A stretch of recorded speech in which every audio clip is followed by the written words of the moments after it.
Nous abordons les chapitres 2 et 3 du livre de l'Apocalypse et je vous invite à les lire avant et peut-être à les relire après. Ces chapitres donc suivent la vision du Christ ressuscité, et cette vision donc du Christ ressuscité du chapitre 1 se prolonge par un message du Seigneur adressé à 7 églises d'Asie mineure. Ces églises avaient été représentées par 7 chandeliers porteurs de la lumière de Dieu dans le monde. Et il y a un lien très fort entre la vision du chapitre 1 et le message du Christ. Ce lien s'exprime en particulier par le fait qu'au début de chaque lettre, de chaque message adressé aux différentes églises, on reprend une partie de la vision qui avait été donnée par le Christ. Et donc, tout cela nous dit vraiment le lien très, très, très étroit. Les finales de ces lettres qui sont envoyées à chaque église, quant à elles, emploient des images qui, elles, vont s'éclairer par la suite de l'Apocalypse. Ce sont des promesses liées aux aboutissements du plan de Dieu. Et tout cela invite à lire ce message aux églises à la lumière de l'ensemble de l'Apocalypse. Puisque tel est votre Seigneur, chapitre 1, puisque tels sont les aboutissements de son plan, le reste de l'Apocalypse, voici ce que vous devez être aujourd'hui. Alors on peut détailler un à un le message adressé à chaque église, mais l'ensemble forme un tout. Et je vous propose plutôt de lire ce texte de cette façon comme un tout. Et d'abord la structure. Chaque message aux églises est construit de la même manière, c'est très normalisé. D'abord, une invitation à écrire à l'ange de l'église en question, puis une parole introductive, voilà ce que dit, suivi donc d'une indication sur qui est Jésus, puis le regard du Seigneur sur l'église, introduit par la formule « je connais » ou « je sais », et une invitation quatrièmement à écouter ce que l'Esprit dit aux églises, et finalement, chaque lettre se termine par une promesse pour celui qui vaincra. Et cette structure nous guidera donc pour l'approche de ces 7 messages. Chaque lettre commence donc par une invitation qui nous surprend un peu, écrit à l'ange de l'église d'Éphèse, de Smyrne, etc. Ce qui est écrit s'adresse aux églises. Quand le Seigneur dit « tu », il s'adresse très clairement aux églises sur la terre. Et pourtant, ce qui est écrit doit aller à l'ange de l'église. C'était annoncé déjà au chapitre précédent, les 7 étoiles dans la main droite du Christ sont les anges des 7 églises. Chapitre 1, verset 20. On sait que le mot ange, angelos, peut signifier messager. Et certains pensent qu'il faut donc recourir à ce sens étymologique et dire que l'ange désigné ici est la personne chargée de délivrer le message aux églises, et donc un responsable de l'église. Ça a du sens de voir la chose ainsi, c'est rationnel, tout est carré, cohérent. La seule difficulté est que partout ailleurs dans l'Apocalypse, le mot « ange » désigne ce que nous entendons habituellement par le mot, c'est-à-dire une créature céleste. Il y a près de 60 emplois du mot « ange » et c'est toujours dans ce sens-là. Et le fait que ces anges soient représentés par des étoiles évoque aussi une réalité céleste plutôt qu'un messager terrestre. En fait, il y a 2 images pour désigner l'Église dans la vision du Christ. L'une est céleste, les étoiles qui sont dans sa main, l'autre est terrestre, les chandeliers. Et cela dit peut-être les 2 dimensions de l'Église. Elle est d'une part l'Église qui, vaille que vaille, tente de conserver avec fidélité sa lampe allumée au milieu des vents contraires qui soufflent dans ce monde. Mais, pour qui sait voir, l'Église appartient aussi, et c'est une deuxième réalité, au monde nouveau. Elle est signe du royaume. Elle a donc sa place auprès de Dieu, au ciel, parmi les anges. Et je cite ici un commentaire de Pierre Prigent. Dans le livre de Daniel, les anges sont décrits aussi comme ceux qui prennent en charge le combat spirituel en faveur du peuple de Dieu, qui lui combat sur la terre et dans la prière. et parler de l'ange de l'église d'Éphèse et des autres églises rappelle peut-être cette dimension. Si les églises ont à combattre sur la terre pour la sainteté et pour leur témoignage, dans les lieux célestes, les anges font leur part. Alors y aurait-il un ange associé à chaque église? On peut le penser, mais on peut aussi voir les choses de manière plus globale. Le peuple de Dieu dans son ensemble est soutenu globalement par les armées célestes, dans les lieux célestes, et chaque église peut savoir qu'elle a son représentant dans cet ensemble plus vaste. Petite précision théologique, les anges sont des serviteurs du Seigneur et pas les nôtres. Lorsque nous prions, nous nous adressons au Seigneur et à lui seul. Nous ne manœuvrons pas les anges et nous ne leur demandons pas leur protection. C'est le Seigneur seul qui est notre Seigneur à qui nous nous adressons et c'est lui qui a autorité sur ses armées célestes. Chaque lettre continue par une deuxième formule. Voici ce que dit le Seigneur. Et il y a là un message donc du Seigneur lui-même qui parle personnellement à chaque église. Ce n'est pas Jean qui écrit, c'est le Seigneur Jésus. C'est son regard, ce sont ses avertissements, ses encouragements, ses promesses. Mais à chaque église, le Seigneur Jésus rappelle un aspect de qui il est. Et l'invitation est ici d'écouter non seulement le Seigneur de l'Église, mais de s'approprier aussi ce qu'il est pour nous. Et qu'il est bienfaisant, qu'il est solennel aussi, de recevoir avec le message du Seigneur Jésus le rappel qu'il est vraiment celui qui marche au milieu des chandeliers, chapitre 2, verset 1. Qu'il est le premier et le dernier, chapitre 2, verset 8. Celui qui a l'épée aiguë à deux tranchants, chapitre 2, verset 12. Celui dont les yeux sont comme une flamme de feu, 2, verset 18. Celui qui tient les 7 esprits de Dieu et les 7 étoiles, chapitre 3, verset 1. Celui qui est le saint, le véritable, qui ouvre et personne ne fermera, qui ferme et personne n'ouvrira, chapitre 3, verset 7. Celui qui est l'Amen, le témoin fidèle, le principe de la création de Dieu, chapitre 3, verset 14.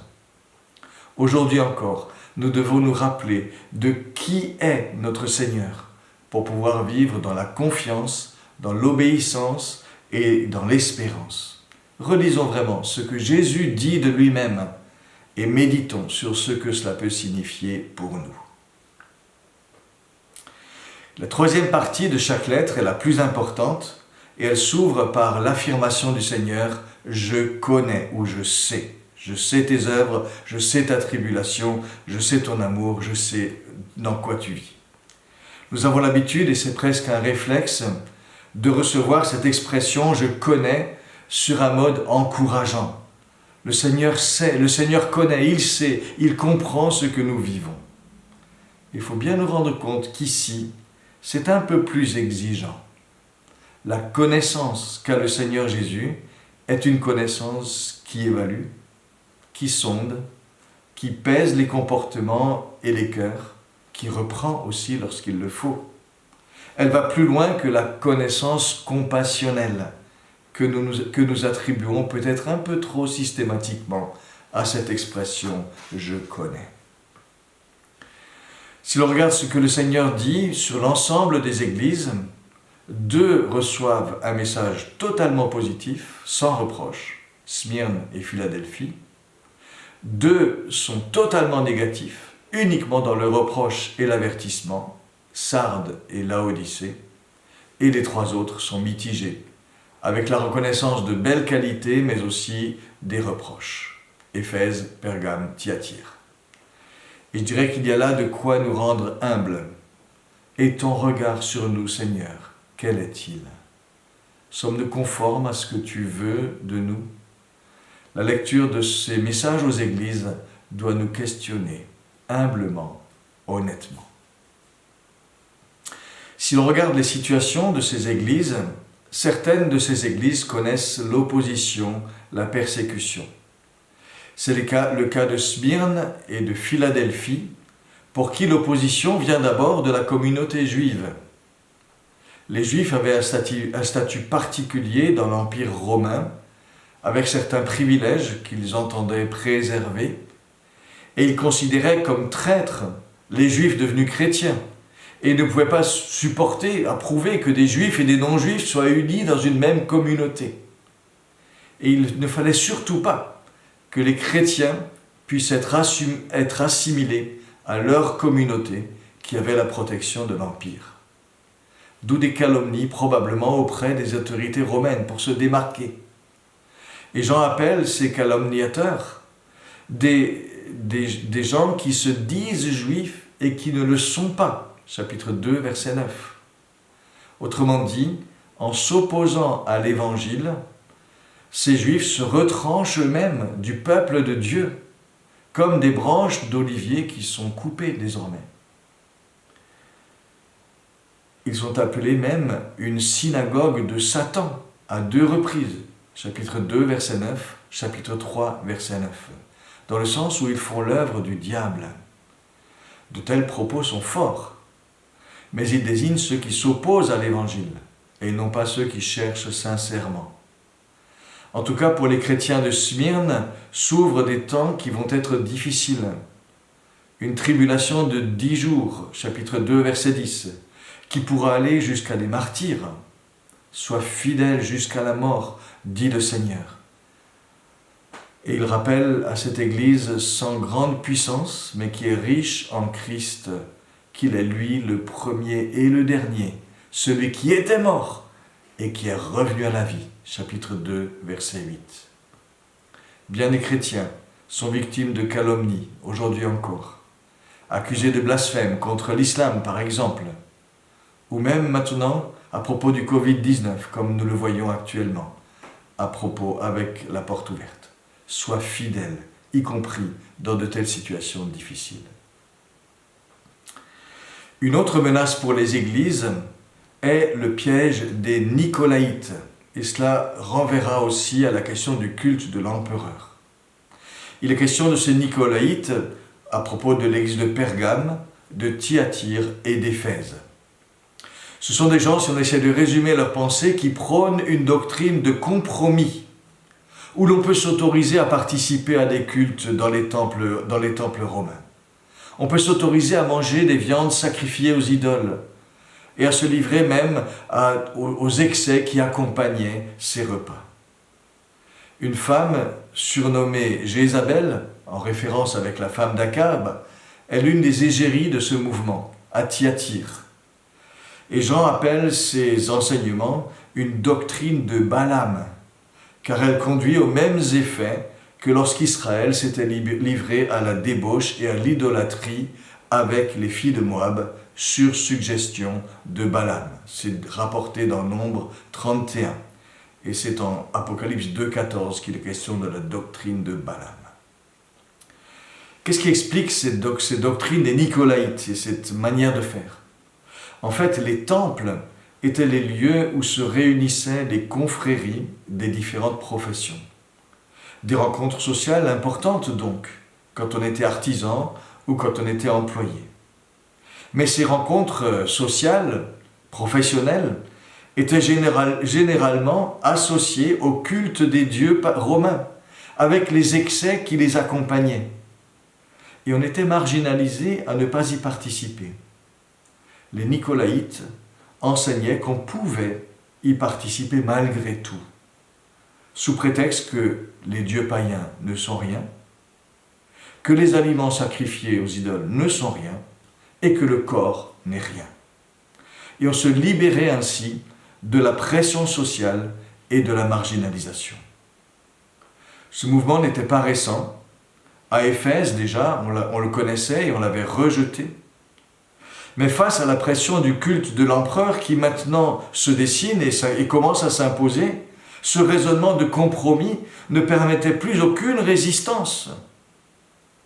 À Pergame, l'un des centres du culte impérial de la province, dans la même église, on avait un chrétien du nom d'Antipas qui a été un témoin fidèle jusqu'à la mort, alors que d'autres s'abîmaient dans le compromis des Nicolaïtes. C'est dit au chapitre 2, versets 13 à 15.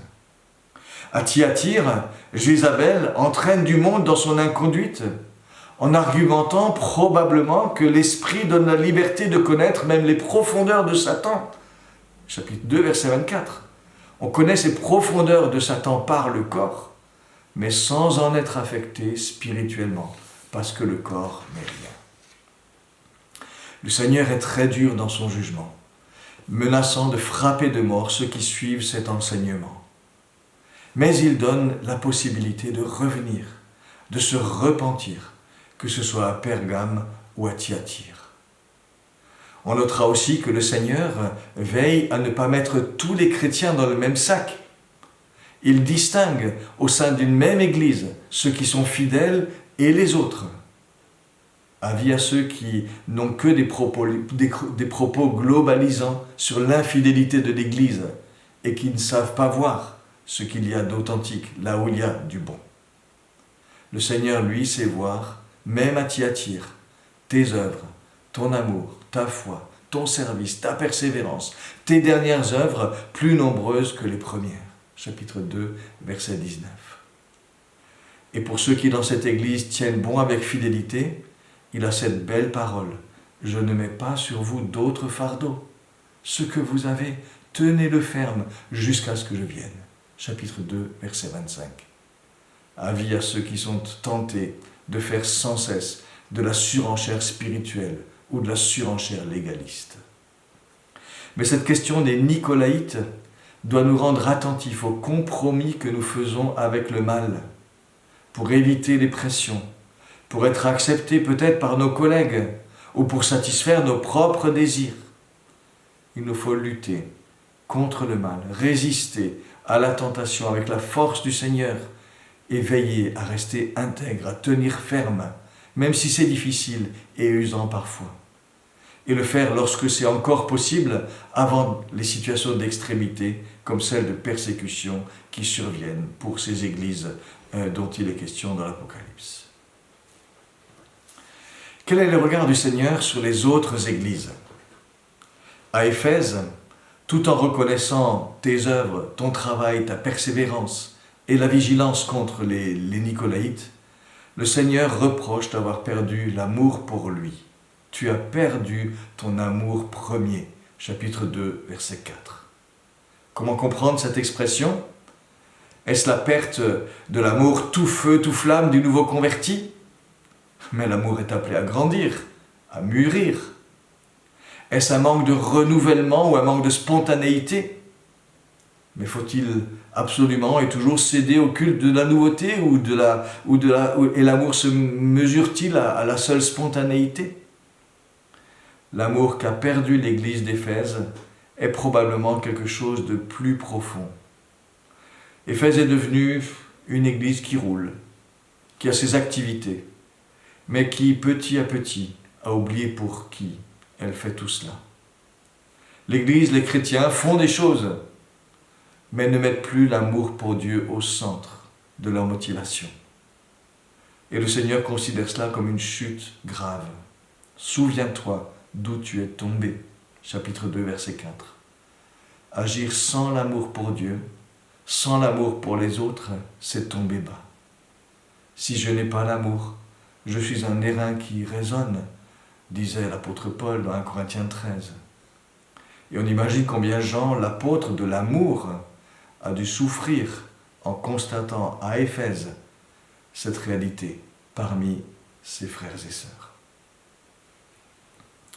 Une autre église à laquelle est fait un reproche sévère est celle de Laodicée, qui se situe géographiquement juste à côté de Colosse, qu'on connaît bien par le Nouveau Testament. Et le Seigneur lui dit, tu es tiède, tu n'es ni froide ni bouillante. Chapitre 3, verset 16. On a souvent interprété cela en termes spirituels.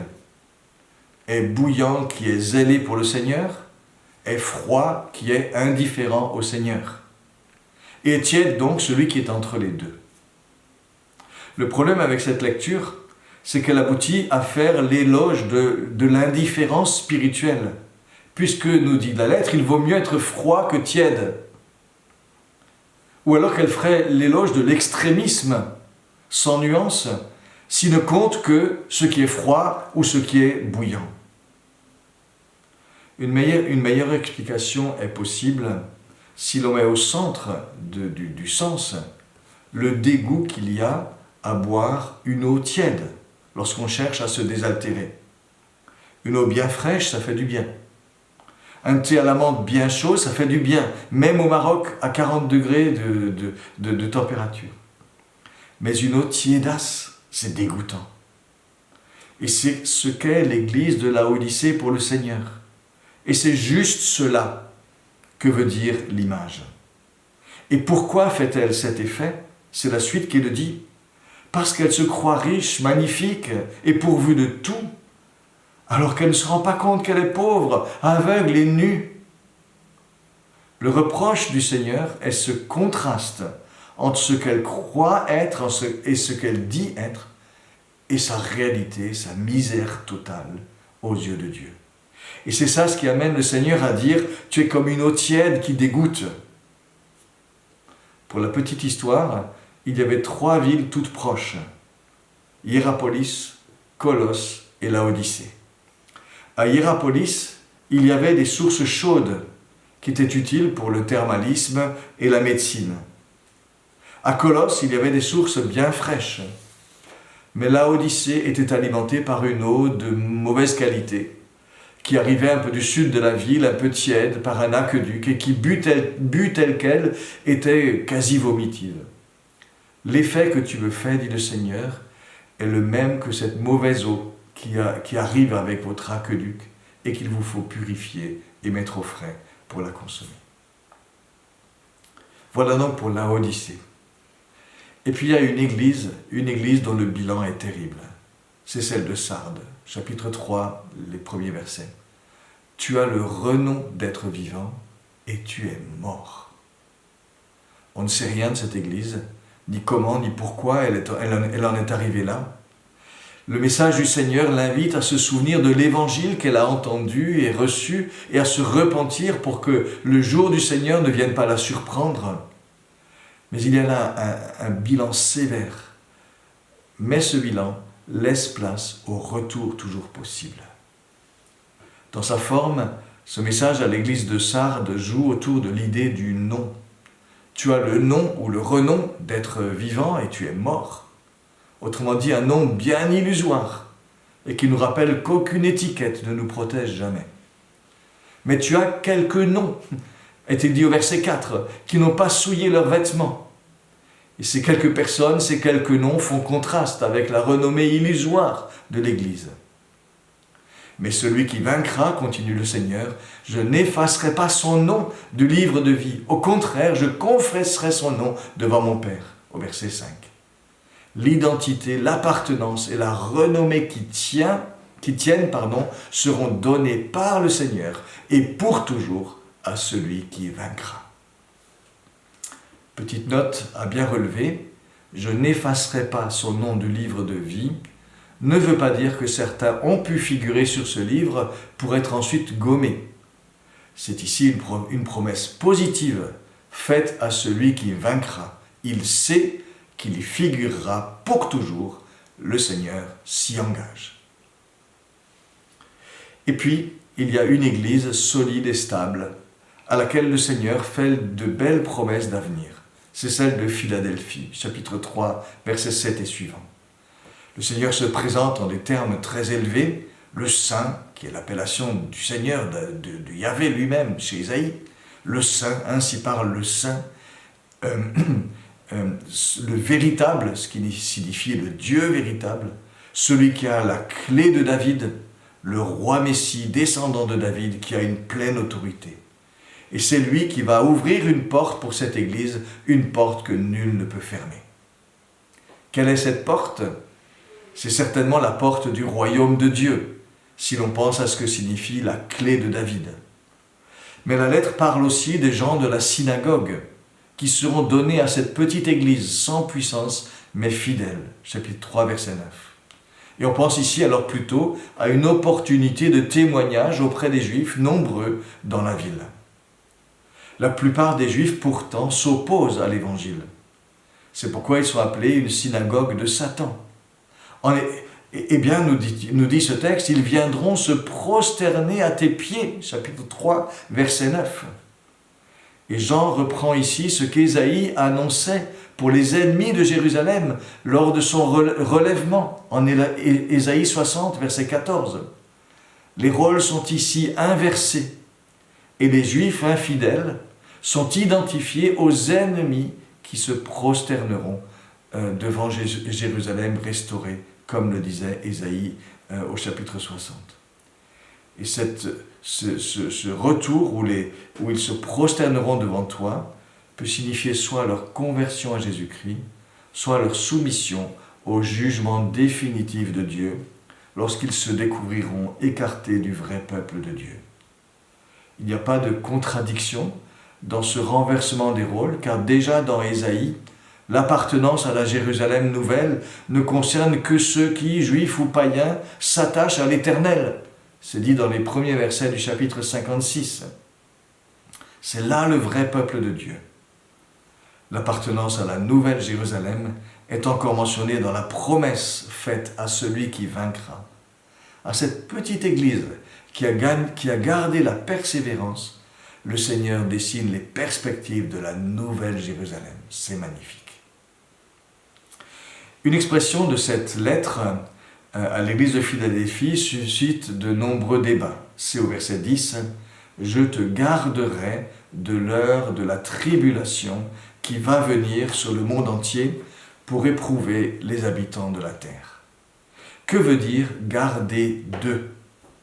Est-ce que ça veut dire éviter de subir ? Ou est-ce que ça veut dire éviter de succomber à ? Permettre de traverser victorieusement. Dans un cas, l'Église ne passe pas par la tribulation. Dans l'autre, elle la traverse, soutenue et gardée par le Seigneur. Il existe en grec une préposition qui dit clairement « éviter de subir ». C'est la préposition « apo ». Mais cette préposition n'est pas employée. La préposition qui est utilisée, « ek », permet les deux interprétations, avec une petite préférence pour la deuxième option. En Jean 17, verset 15, de manière similaire, Jésus prie pour que nous soyons gardés du malin, et c'est exactement les mêmes mots, la même construction. Et là, ça signifie triompher de ses ruses, et non pas être soustrait à tout assaut. Ce qui veut dire que d'autres considérations que ce seul texte doivent trancher la question de la participation ou non de l'Église à la tribulation. J'en arrive aux dernières exhortations. Les dernières exhortations de chaque lettre ont une particularité. Elles s'adressent non plus aux églises, mais à des individus. À celui qui a des oreilles écoute, à celui qui vaincra. Et cela nous rappelle que l'Église, c'est chacun de nous, et que nous sommes chacun responsables devant Dieu pour nous-mêmes et pour la façon dont nous contribuons à bâtir l'Église. Ce que l'Esprit dit aux Églises, c'est le contenu de ces lettres. L'Esprit applique au cœur la parole du Christ. C'est là son rôle. Et on a de nouveau dans cette expression l'Esprit au singulier, ce qui montre que quand il est question des 7 esprits, c'est un langage symbolique pour dire l'extension de son action. Le pluriel, ce que l'Esprit dit aux églises, montre que ces lettres forment un tout. Chacun doit pouvoir s'enrichir de ce qui est dit aux autres. Chaque lettre se termine par l'expression « à celui qui vaincra ». Une perspective tonique nous est laissée avec de belles promesses. Mais attention à ne pas nous considérer comme des vainqueurs par définition. Les vainqueurs sont ceux qui persévèrent, qui tiennent ferme, se repentent, écoutent, sont fermes dans leur disposition. Mais les promesses données sont magnifiques et je nous invite à les méditer pour nous encourager chacun à cette fermeté dans une pleine espérance.